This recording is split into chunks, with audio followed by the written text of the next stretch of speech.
তারা যাতে আমাদের মান সম্মানটা রাখে আর যাতে জিতে। এরকম নিজের মতো পিচ তৈরি করে জিতে তো কোনো লাভ নেই আসলে। 21 সালের বিশ্বকাপে আমরা ভরাডুবি দেখলাম, স্কটল্যান্ডের মতো দলের কাছে হারলাম, জিতবো বা এ ধরনের একটা আশা করছি। সো এই জন্য ওই জায়গা থেকে আসা আর কি। ফেভারিট ক্রিকেটার হচ্ছে তাসকিন আহমেদ। আশা করব বাংলাদেশ টিম যাতে, যেহেতু নিজেদের দেশের টিম নিজেদের, তো অবশ্যই আশা করব যাতে তারা যাতে আমাদের মান সম্মানটা রাখে আর যাতে জিতে। এর আগে কখনো এসেছে? হ্যাঁ, এই হচ্ছে থার্ড টাইম। প্রায় আশা হয় খেলা দেখে জিতবে, এটাই তো। হ্যাঁ, ইনশাল্লাহ। আজকের প্রত্যাশা অবশ্যই জিতার প্রত্যাশা থাকবে বাংলাদেশ দলের, শুভকামনা থাকবে বাংলাদেশ দলের প্রতি।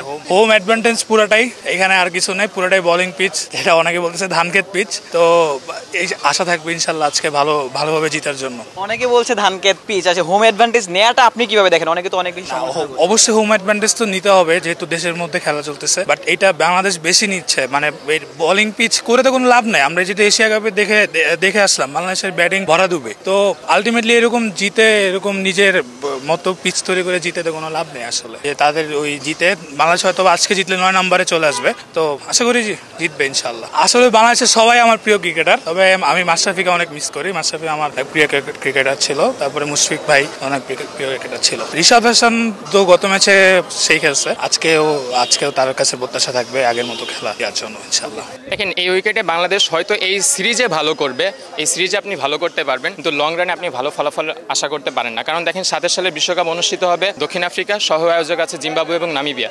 বৈশ্বিক টুর্নামেন্ট কখনোই আপনার শুধু স্পিন ফ্রেন্ডলি উইকেট করবে না, সেখানে ব্যাটিং ফ্রেন্ডলি উইকেট থাকবে। আর সাউথ আফ্রিকাতে সবসময় ওরা পেস বান্ধব উইকেটে খেলে থাকে। সো আপনি এখানে ভালো করে হয়তো 2-1টা সিরিজ ভালো করতে পারেন। ইভেন আমি জানি না যে এই সিরিজ আমরা জিতবো কিনা বা হোয়াইট ওয়াশ করতে পারবো কিনা। সেক্ষেত্রে আমাদের বিশ্বকাপের কিন্তু বাছাই পর্বও খেলতে হতে পারে, এবং বাছাই পর্ব কোথায় হবে সেটা এখন পর্যন্ত আইসিসি মানে করে নাই, নির্দিষ্ট করে নাই। সেক্ষেত্রে হতে পারে কোনো পেস বান্ধব, ডেফিনেটলি বাংলাদেশে হবে না। সো আপনি বাংলাদেশ বাদে আর পৃথিবীর কোনো জায়গায় যে এই ধরনের স্পিন উইকেটে ভালো করতে পারবেন না। দেখেন, 2021 সালের টি-20 বিশ্বকাপের আগে যদি আপনি দেখেন, তখন কিন্তু আমরা ঘরের মাঠে অস্ট্রেলিয়াকে 4-1 সিরিজ হারালাম, টি-20 আগে নিউজিল্যান্ডকে 3-2 হারালাম। এরপরে আমাদের তৎকালীন যিনি প্রধান নির্বাচক ছিলেন আব্দুর রাজ্জাক, তিনি মানে ফেক কনফিডেন্স ক্যারি করার কারণে বললেন যে আমরা টি-20 বিশ্বকাপের ফাইনালও খেলতে পারি এবার, ঠিক আছে। কিন্তু পরবর্তীতে যে 21 সালের বিশ্বকাপে আমরা ভরাডুবি দেখলাম, বাছাই পর্বে আমরা স্কটল্যান্ডের মতো দলের কাছে হারলাম, মূল পর্বে আমরা একটা ম্যাচও জিততে পারিনি। সো এখান থেকেই প্রমাণিত হয় যে আসলে এই ধরনের উইকেটে খেলে হয়তো আপনি সাময়িকভাবে ভালো রেজাল্ট আনতে পারবেন, কিন্তু লং রানে ভালো ফলাফল পাবেন না। এই উইকেটে খেলা দেখতে আসছি, বিষয়টা হচ্ছে লাস্ট ম্যাচ যদি আপনি দেখেন, ওই ম্যাচে আমার মনে হয় দর্শক আরও কম ছিল আজকের থেকে। তো বাংলাদেশ, আমরা